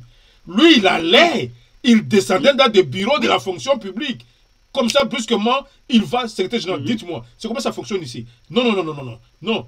Parce qu'il a déjà vu il vient, il dit, ça doit changer. Il descend lui-même. Parce que... révoquer même un ministre qui n'a pas pu lire. Révoquer un ministre en public. Voilà. Parce qu'il n'a pas pu lire. Le Congo a besoin de ça. Le Congo a besoin de ça. Il faut faire attention aux actions d'éclat. C'est des formes d'action de... Comment je peux dire de marketing. Ça a bien évolué chez Magoufouli. Au fond... Non, au fond, il n'y a pas eu de changement. Non, il y a eu des résultats, mon frère. Non. C'est seulement parce qu'on l'a interrompu. Il faut faire attention aux actions de séduction. La Tanzanie... Ce n'était pas le folklore. En tout cas, le peuple tanzanien commençait à toucher, à vivre. A laissé les avions, il a transformé le pays. Il a transformé le pays. Bon, ça c'est une autre part. Fachi devrait faire le même. S'il avait la bonne foi. Non, je parle de Fachi parce que je connais au moins à travers l'UDPS, d'accord? Je sais que même à l'UDPS, tout n'est pas rose. Parce que c'est parmi aussi les faiblesses de notre pouvoir. J'ai parlé de faiblesse de notre pouvoir dans le sens qu'il s'est retrouvé au pouvoir dans des circonstances telles qu'il n'avait pas de majorité, il fallait racoler ici et là. Regardez le fait, par exemple, que Kamere a constitué la présidence. C'est lui qui a recruté toute la présidence. Et vous connaissez combien de scandales il y a eu, les documents secrets de la présidence qui sortaient, sans compter combien de personnes sont décédées sous sa gestion en tant que directeur de cabinet. Alors que un poste comme ça devait revenir à l'UDPS. Bon, juste pour vous dire dans quelle situation Fachi s'est retrouvé. Mais il faut le féliciter. Parce que on ne peut pas féliciter Fachi parce que l'UDPS a des professeurs, l'UDPS a des intellectuels, mais qui n'ont pas été promus. Mais Fachi a préféré prendre ses amis de Yamikili pour le mettre autour de lui, alors que ce parti-là est plein de professeurs. des professeurs de têtes grises qui devraient entourer, comme Mobutu faisait, il prenait tous ses professeurs autour de lui. Seulement lui-même avait une mauvaise foi, mais au moins le travail pouvait se faire. Donc Fachi ça que je dis. A des problèmes. C'est pour ça que je dis. Le président Fachi a des problèmes. Non. Non, il n'a pas de problème. C'est pour ça que je dis, c'est parmi les faiblesses de notre pouvoir. Mais vous voulez un deuxième mandat. Et vous voulez un deuxième mandat. Il n'a pas été en mesure de placer tous ses pions comme il le voulait. Avec les alliés, l'Union sacrée ici, ainsi de suite. Mais par malchance, comme le malheur n'arrive pas seul, la personne qui devait jouer l'intérim au niveau du parti, c'est un autre escroc imposteur. Tout ça, ça nous a fait passer du temps en tant que UDPS, parce que son soutien le plus grand, le plus légitime, devait revenir à l'UDPS. Parce que l'UDPS, tel que Papa Étienne l'avait laissé, devrait avoir même des shadow ministers, donc des ministres, comment je peux dire, dans l'ombre, dans chaque domaine. Parce que l'UDPS a un bureau d'études, je ne sais pas si vous le savez. Dieu seul sait si ce bureau d'études fonctionne correctement au jour d'aujourd'hui. Et tout ça, ça constitue des faiblesses qui ont fait que nous n'avons pas pu soutenir le président de la République comme il le fallait. Parce que l'UDPS étant le parti le mieux implanté au pays, partout, jusque dans les fins fonds du pays, si on travaillait normalement, on devait résoudre ce problème, par exemple, de l'élaboration des budgets très facilement, parce qu'on commencerait par la base très facilement. Mais comprenez que le parti ne fonctionne pas. Il ne fonctionne pas. Il y a beaucoup de pépins. Et c'est ça qui fait que Fachi se retrouve seul en train de se battre. Mais malgré qu'il se retrouve seul, félicitez quand même l'homme. À ce niveau, on ne donne pas le feu vert comme ça. Au niveau de responsabilité qu'a Fachi, on ne donne pas le feu vert comme ça. Non. Quand il y a échec, comment on va féliciter? Fachi est plutôt responsable de tout le malheur, de toute la misère des Congolais. Fachi, c'est le responsable. Parce qu'il a été élu pour réparer. Nous interpellons le président d'agir. Donc, ma conclusion... Oui, qu'est-ce que vous appelez échec, papa? Non, c'est-à-dire quoi? Vous venez d'élaborer. Si ne fût-ce que... comment vous avez appelé? Le bureau d'études. Et l'IDPS fonctionnait, on n'allait pas avoir les résultats que nous avons aujourd'hui. C'est-à-dire les résultats que nous avons aujourd'hui est un échec. C'est ça ce que j'appelle l'échec. Non. Nous n'avons pas un résultat échec. Quand vous parlez d'échec, c'est comme si on est déjà arrivé à la fin. Mais nous sommes à la fin. Le mandat est fini. Le mandat est fini. Non, le mandat Qu'est-ce que vous ferez d'extraordinaire? Qu'est-ce que vous ferez aujourd'hui qui aura changé la vie des Congolais pendant les 5 ans? Oui, mais la vie des Congolais va être changée d'ici à l'année prochaine. Vous allez voir. Parce que vous savez, quand les arbres poussent, ça ne fait pas de bruit. Et quand ça tombe, ça fait de bruit. Moi, je crois que mon frère à l'heure actuelle, il y a des chantiers. Il y a des chantiers dans tout le pays. Mais quand ces chantiers-là ont commencé, vous ne saviez pas. Hein? Et d'ailleurs, même les chantiers, comme ils sont là, vous ne les connaissez même pas. Mais vous allez seulement voir quand ces chantiers-là auront fini. Déjà, dans la capitale, à elle seule, quand vous verrez Mama Yemo avec 4 étages, plusieurs bâtiments, c'est là que vous allez comprendre. Quand vous verrez la route qui part de la Fikine jusqu'à Ngiringiri, c'est là que vous allez comprendre. Quand vous verrez la route qui part de Mongafula et qui rejoint la ville, c'est là que vous allez comprendre. Mais pour l'instant, toutes ces routes-là sont dans les travaux. Donc, c'est un discours pour nous les Congolais, Papa Kayembe, parce qu'il n'y a pas encore de réalisation. Et moi, je vais conclure pour ce sujet de traite des institutions, Papa Munda, allez-y. La réponse se retrouve dans la parole du ministre des Finances, Monsieur Nicolas Kazadi. Monsieur Nicolas Kazadi, dans son interview à Top Congo. Oui, la dernière interview. Comme vous l'avez toujours dit, moi, c'était peut-être la première de ces interviews que j'ai pris le temps de les suivre et de l'analyser. J'ai trouvé aussi un monsieur avec des compétences, mais il s'est retrouvé dans une mauvaise équipe. Il a dit, nous devons sauvegarder cette jeune démocratie, donc nous devons essayer d'amadouer ces institutions. Dans le cas contraire, on ne peut pas être là où nous sommes. Et d'ailleurs, Papa Kayembe nous l'a dit, autrement, même s'il est tenté de défendre, nous comprenons très bien que donc, cette mandature de Fathi, il n'y a pas moyen de réalisation parce que ces gens exigent beaucoup.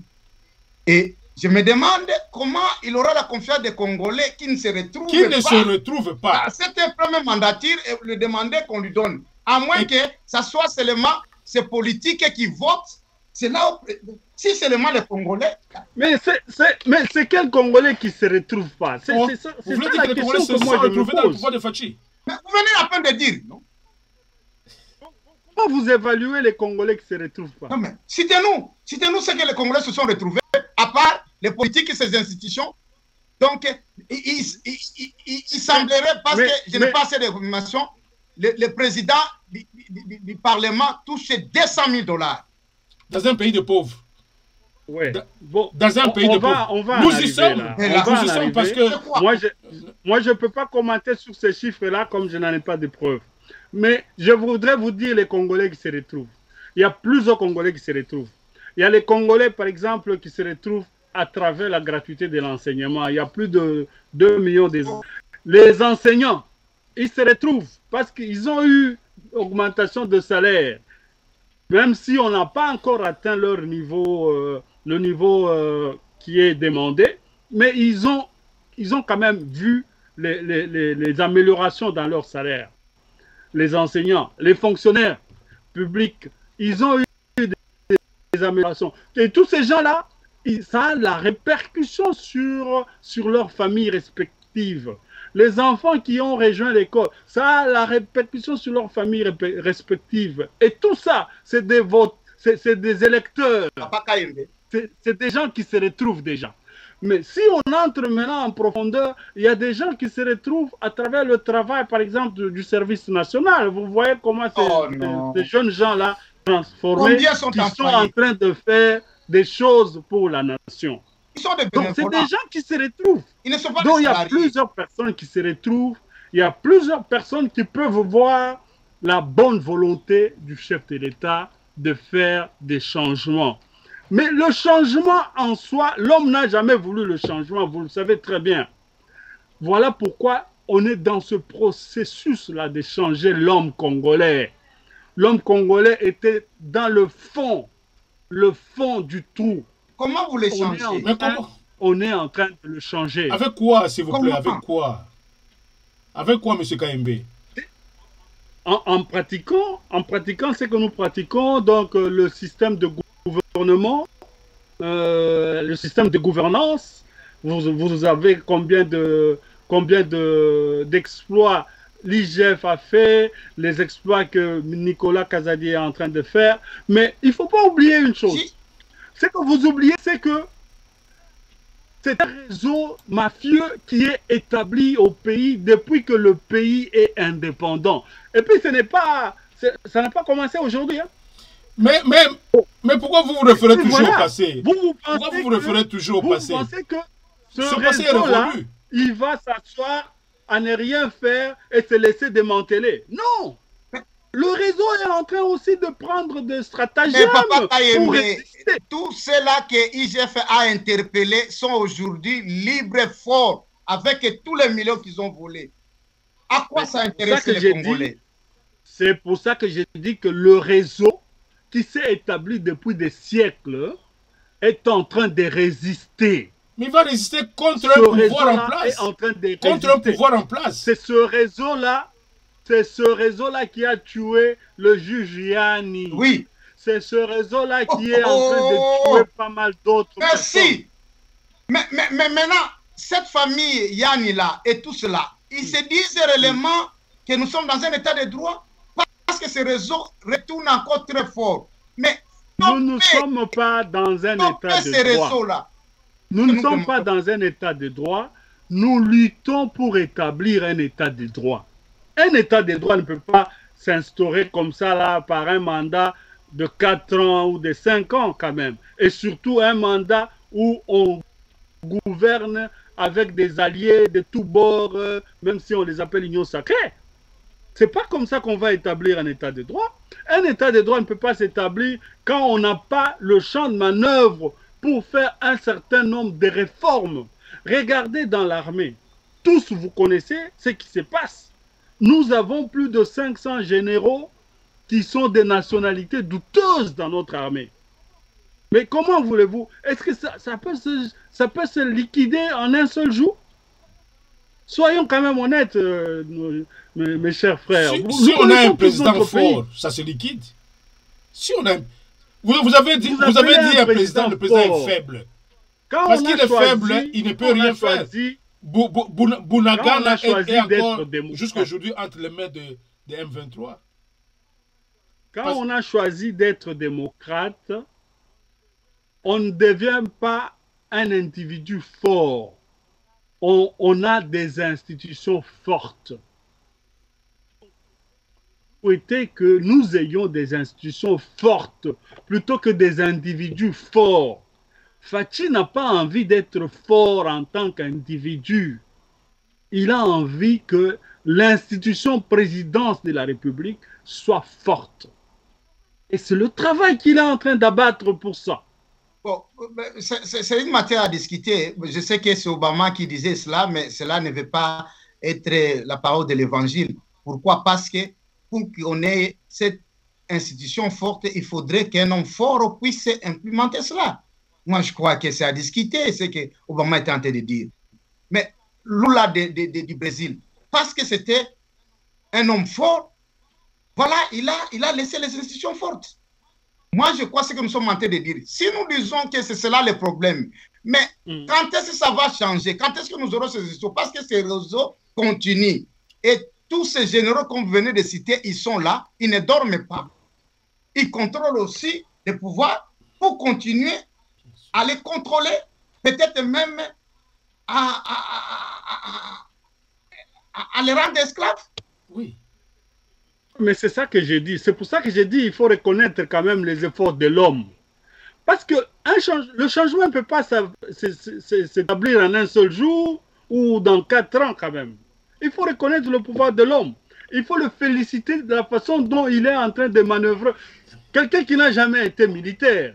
Mais vous avez vu qu'il a établi l'état de siège. Vous avez vu qu'il est en train de tout faire pour éradiquer la guerre, l'insécurité. Mais vous savez combien de gens il y a derrière? Vous avez vu comment l'envoyé des États-Unis, il est arrivé au pays, il a eu un autre langage, il est allé au Rwanda, il a eu un autre langage, et dans ses déclarations, il prétend que le pays soutenait les FDLR. Mais entre nous, soit dit, est-ce que le pays soutient les FDLR? Mais pourquoi il devrait avoir un tel langage? Tout ça, c'est des gens qui sont dans ce réseau-là que Fachi est en train d'essayer de démanteler. La MONUSCO est dans le réseau. Donc, il est seul. L'homme est seul. Non, nous sommes d'accord. Nous sommes d'accord que tous ces gens sont là. Nous acheminons vers la fin de cette émission. Nous devons progresser. Nous disons ceci, que il est question ici de nous voir, de nous projeter un tout petit peu vers ces élections qui arrivent. Vous voulez nous dire, là je vais poser la question à M. Kayembe, que avec tout ce qui a été fait durant ce mandat, M. Félix Tshisekedi mérite d'être réélu à la tête de ce pays encore une fois. Pour apporter quoi aux Congolais? Pour apporter le changement que vous criez, dont vous réclamez tant. L'homme a montré la bonne volonté, mais il y a eu beaucoup, et il y a encore beaucoup d'embûches. Alors, il a besoin d'un deuxième mandat, absolument. Mais comme un enfant pur UDPS, moi je dirais même qu'il a besoin de beaucoup de mandats pour qu'il amène le pays là où le pays devrait se retrouver. Et maintenant vous dites que c'est parce qu'il n'a pas la majorité, l'UDPS n'a que quelques députés dans son gouvernement, et à l'Assemblée nationale, même au Sénat. Êtes-vous sûr que vous aurez cette majorité enfin aux prochaines élections? Êtes-vous sûr? Avec ce que vous avez décrit comme réseau de ceux qui sont en train d'actionner et qui cherchent à revenir en force, et vous allez garder la majorité. Je vous donne la raison pour laquelle je suis sûr que nous aurons un deuxième mandat et nous allons avoir la majorité, parce que l'UDPS est incontestablement parmi les partis les mieux implantés au pays. Ça, c'est la première raison. La deuxième raison, c'est que nous avons, cette fois-ci, nous avons l'espoir d'avoir une commission électorale indépendante. C'est vous qui le dites. C'est vous qui le dites. Monsieur Fayou, notamment, ne voit pas ça de cette façon. Monsieur Fayou, il dit n'importe quoi. C'est de bonne guerre. Parce qu'il est, oui, voilà, il dit n'importe quoi, il est à la solde des Occidentaux, ainsi de suite. Mais tous, nous avons vu comment s'est constituée cette commission électorale. Donc, on peut lui donner, surtout que le monsieur à la tête a fait des preuves partout à travers l'Afrique. Donc, nous avons donc confiance qu'il ferait des élections assez crédibles. Mais avant qu'on aille aux élections, nous sommes en train d'exiger d'abord qu'on passe par l'identification des nationaux. On doit faire l'identification des nationaux. Vous exigez ou vous le faites? C'est vous qui... Vous êtes au gouvernement. C'est vous qui êtes au gouvernement. Vous avez besoin de quitus de qui pour qu'il vous donne le quitus? Tout à fait. On travaille dessus. On travaille dessus. On va le faire. On va le faire avant les élections. On aura l'identification des nationaux. Donc, voilà pourquoi, avec tous ces éléments-là, je suis convaincu que Fachi aura un deuxième mandat haut la main. Et là, nous allons montrer... Avec l'opinion publique congolaise qui est malade, qui souffre, l'insécurité, les koulouna, il n'y a pas de nourriture dans leur assiette, il n'y a pas d'électricité, il n'y a pas d'électricité, il n'y a pas d'eau potable, il y a les koulouna qui font la loi. Vous dites qu'avec ça, vous serez réélu vraiment haut la main, et vous dites haut la main. Haut la main, nous allons être réélus haut la main parce que... Ça, c'est prendre les Congolais pour des bêtes, ça. Ça, c'est prendre les Congolais pour des bêtes. Vous ne changez pas leur vie et vous dites qu'ils vont nous voter. C'est ce que vous voulez dire. L'UDPS, c'est parmi ces gens-là. L'UDPS, c'est parmi tous ceux-là que vous énumérez là. Donc, l'UDPS se retrouve dedans. Donc, ce n'est pas... Si vous parlez de souffrance, ce n'est pas une souffrance qui est en dehors. C'est une souffrance qui est... à d'une partie de notre corps. Donc, on le ressent au plus profond. Il n'y a pas de parti politique dont les membres ont souffert plus que l'UDPS. Citez-moi un seul parti politique. Mais il fallait apporter des solutions alors, à leur vie. Bon, je voudrais poser la même question à M. Gabi Kitoko. Compte tenu de l'observation, tout observateur de la politique congolaise peut attester que Fachi s'est certainement occupé de tout le monde, sauf des Congolais. Et vous voyez le président de la République actuelle, M. Félix Tshisekedi, être réélu haut la main, comme dit M. Kayembe, dans ces circonstances ici, où le peuple congolais croupit dans la misère. En tant qu'expert, en tant qu'intellectuel, je voudrais que vous puissiez donner votre lecture d'observateur. Vous voyez Fachi sans trucage passer assez facilement ou haut la main comme prétend, pas prétendre, lui il le dit avec conviction, comme le dit M. Kayembe. Voilà, comme vous venez de me dire, en tant qu'observateur, la lecture que je fais de l'état des lieux, Fachi, comme politicien, là, je ne me dis pas comme président de la République, comme politicien, il a fait ses calculs. C'est-à-dire qu'il s'est dit, chez nous, les élections se gagnent en ayant des alliés politiques, c'est-à-dire des officines politiques. Parce que, comme nous savons, ce que les urnes nous présentent, ce n'est pas ce qui a été toujours présenté, la voix que les Congolais ont votée. Et là, il a tout misé parce que ce mandat, Fathi est vraiment avec son équipe stratégique, chercher comment gagner assez de politiciens qui vont les soutenir, qui sont encore des alliés, et demain, ils vont lui réclamer encore la part des bulletins. Voilà. Comment il va changer le pays? Alors, il ne va pas changer. Moi, je me dis, bon, comme mon frère a dit, on les met parce que nous comprenons qu'au Congo, on n'organise pas les élections pour échouer. Pas en Afrique. C'est-à-dire que Fathi s'est dit, déjà en ayant des politiciens qui peuvent m'amener des contestations, je les ai dans mon dos, donc nous allons marcher. Mais le problème est qu'il va porter encore des charges plus que ce qu'il a porté. Ces gens-là, on dit que non. Si ce n'était pas moi qui a crié là-bas, donc vous n'étiez pas. Donc ça serait un cercle vicieux. Et c'est-à-dire que la vision de Fathi, je ne vois pas comment il va vraiment il va concrétiser. Donc, la conclusion, c'est quoi? C'est que Fathi pourrait être réélu par l'effort de ses partenaires politiques et non pas si on le met face au peuple congolais, face à face comme ça. Vous voyez Fathi s'en sortir? C'est ce que j'ai dit. Non, il ne peut pas s'en sortir. Okay. Parce que les Congolais, nous savons des fois, on monnaie même nos monnaie. C'est-à-dire que les politiciens vont descendre, même si c'est dans une voie véridique que assez de Congolais ont voté Fathi, ça serait dans le cadre. Et n'est pas exclu aussi le bourrage des urnes avec toutes les manœuvres et des tricages. Vous entrevoyez ça. Vous entrevoyez un certain tricage de Fathi aux élections. Oui, absolument, au plus haut niveau.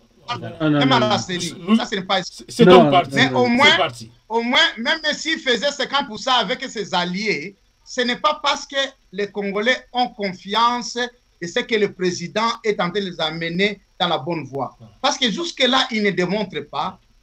Il est lui-même lié par des combines politiques qui ne lui permettent même pas de concrétiser ce projet. Oh. Non, s'il vous plaît, Papa Gabi, je m'excuse de vous interrompre. Oui. Maintenant, l'opposition, par exemple, a la liberté d'expression. Ils peuvent même manifester, on leur donne même du coca. Mais combien de gens vous avez vu manifester contre Fathi pendant les 4 ans? Combien de gens vous avez vu vraiment manifester leur ras-le-bol ou bien être contre? Combien de gens? Combien de villes mortes vous avez vu? Combien de manifestations vous avez vues? C'est là pour vous dire que les gens sont d'accord avec la politique de Fathi. Cette histoire d'alliés va s'arrêter là. C'est des alliés de fait. Pourquoi? Parce que, comme vous le savez, on peut perdre.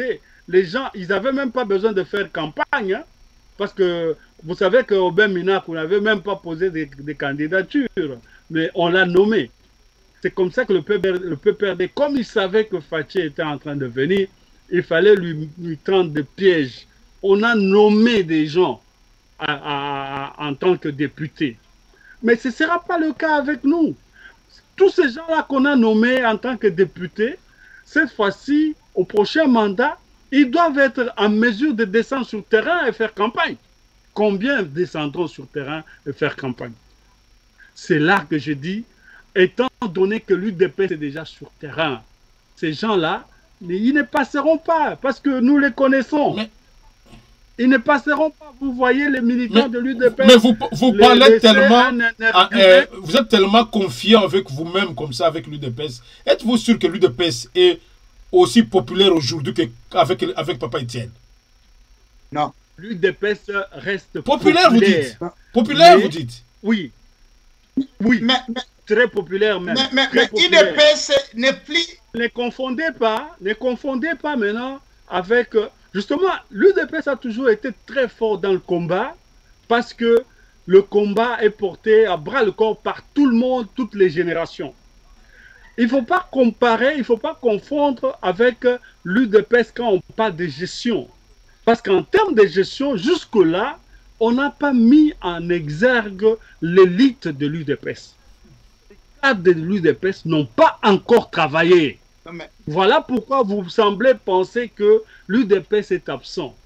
Mais lorsqu'on parle de combat, il n'y a pas plus combattant que l'UDPS quand même. Soyez d'accord avec moi. Papa Kayembe, il faut aussi reconnaître qu'il y a des frustrations déjà au sein de l'UDPS, comme Papa Moundé est en train de dire.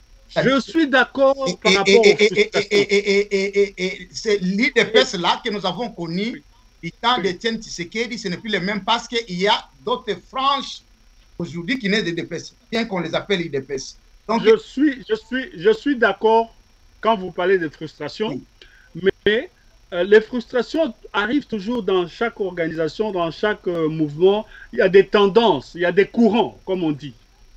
Mais quand il s'agit, nous n'allons pas rester dans nos frustrations, parce que c'est qui tout double. Toutes les tendances se réunissent. Et dire que l'UDPS est majoritaire aujourd'hui au Congo. Il n'est plus majoritaire, c'est ce que j'ai dit. C'est ça toute ma question. Là, il y en a maintenant qui vous s'allient voulez nous dire qu'aujourd'hui... contre l'alliance du président. Ah, voilà. Voilà. Non, il n'y aura pas de tendance qui pourrait être contre le président. Les tendances ont toujours été, par exemple, pour donner un exemple, comme il y a eu Kabound, il y a des gens qui sont derrière Kabound. Il y a des gens qui sont derrière peut-être Kabouya. Il y a des gens qui sont derrière tel ou tel autre. Moubaki. Mais quand il s'agit, Moubaki par exemple. Mais quand il s'agit du niveau national, des enjeux comme la présidence par exemple. Kabound va donner mot d'ordre à ces gens de voter pour Etienne et pour Félix. C'est ça. Oui, mais non, mais s'ils ne donnent pas mot d'ordre, ces combattants auront à choisir. Ou bien ils votent pour Félix, ou bien ils votent pour Kabila. Non, mais s'ils sont ce combattant, ils recevront le mot d'ordre de leur chef. Oui, mais c'est ça que c'est là où nous disons qu'un combattant, vous n'êtes pas majoritaire. Oui, c'est ça que j'ai dit. Un combattant digne de ce nom-là, il aura à faire son choix entre voter pour Tshisekedi ou voter contre... Là, ce n'est pas un problème, là, ça ne sera pas un problème idéologique, ça serait un problème. Me suis-je retrouvé dans le pouvoir de Fachi? Oui ou non? Oui. Quelqu'un qui connaît les délestages chaque jour, il n'a pas d'électricité, il n'a pas d'eau potable, il n'a pas à manger, selon la logique. Il n'a pas un salaire. Il va voter pour Fachi pour obtenir quoi? Dites-moi quel candidat pourrait battre Fachi. Oh, alors là, vous ouvrez une prochaine émission et ça sera une nouvelle émission que nous allons prendre parce que si nous ouvrons cette parenthèse-là, nous serons partis. Mais ça, c'est... Voilà. Dites-vous qu'il y a des gens, Matata Mpogno s'est déjà prononcé, il y a M. Katumbi qui est là. N'oubliez pas la force, M. Fayoulou. Il a le peuple moyen avec lui. Et c'est là que j'ai dit que c'est pour ça que j'analyse que vous avez encore la majorité de la population congolaise. Vous avez tout le Katang avec vous. Non, vous avez tout le Bandundu avec vous. Vous avez tout Kinshasa avec vous. C'est pour ça que je parle des tendances que vous dites qu'il y a au sein de l'UDPS. Est-ce que ces tendances-là seront prêtes de voter quelqu'un d'autre à part Tshisekedi? Voter pour Fayoulou, par exemple, ou voter pour Matata, comme vous les énumérez là. Quel est le candidat que une telle tendance, ou une autre pourrait voter s'il ne vote pas pour Tshisekedi? C'est ça la grande question. Pour que ces tendances-là votent quelqu'un d'autre à part Tshisekedi, il va falloir qu'il y ait un autre candidat qui vienne de l'UDPS qui va opposer Tshisekedi. À part ça, tout le monde voterait pour Tshisekedi sans problème. En tout cas, c'est bien dit, à moins que M. Kitoko ait un mot à ajouter par rapport à ce que nous projetons déjà. Quel est vraiment votre avis là? Vous trouvez que la réélection du président, oubliez d'abord cette affaire, organiser les élections en Afrique, on les gagne toujours. Nous disons, dans des conditions normales, vous voyez M. Tshisekedi être réélu ou vous le trouvez dans des situations difficiles ou peut-être qui pourraient le pousser à bourrer les urnes, comme vous avez dit? Donc, dans la situation normale, le président n'aura plus confiance de la majorité des Congolais qui sont dessus. C'est ça votre observation, hein? Par le fait de ne pas sanctionner même ses collaborateurs, l'histoire des caméras, c'est pas que les gens sont en colère. Et Didier aussi vient s'ajouter, on trouve toujours ce tout autour du président. Maintenant, au niveau du gouvernement, il n'y a pas réellement de grandes réalisations, si ce n'est pas de continuité de ce que Joseph Kabila a laissé. Il n'y a pas de rupture, il n'y a pas de réforme. Alors, mais le jugement est clair. Mais en termes aussi de ce que nous projetons dans l'avenir, il y a des surprises. Voilà pourquoi le président ne dort pas. Ne crois pas que tous ces matats-là, vous parlez de Moubaki et consorts, peuvent se retrouver avec ces gens-là. Pourquoi pas Fayoulou? Fayoulou est fils idéologique de Tchène. C'est-à-dire que... Si papa Kitoko, si le peuple dont vous faites allusion réfléchissait comme vous réfléchissez, ce peuple-là n'allait pas accueillir Vital Kamerhe comme je suis en train de voir dans les images.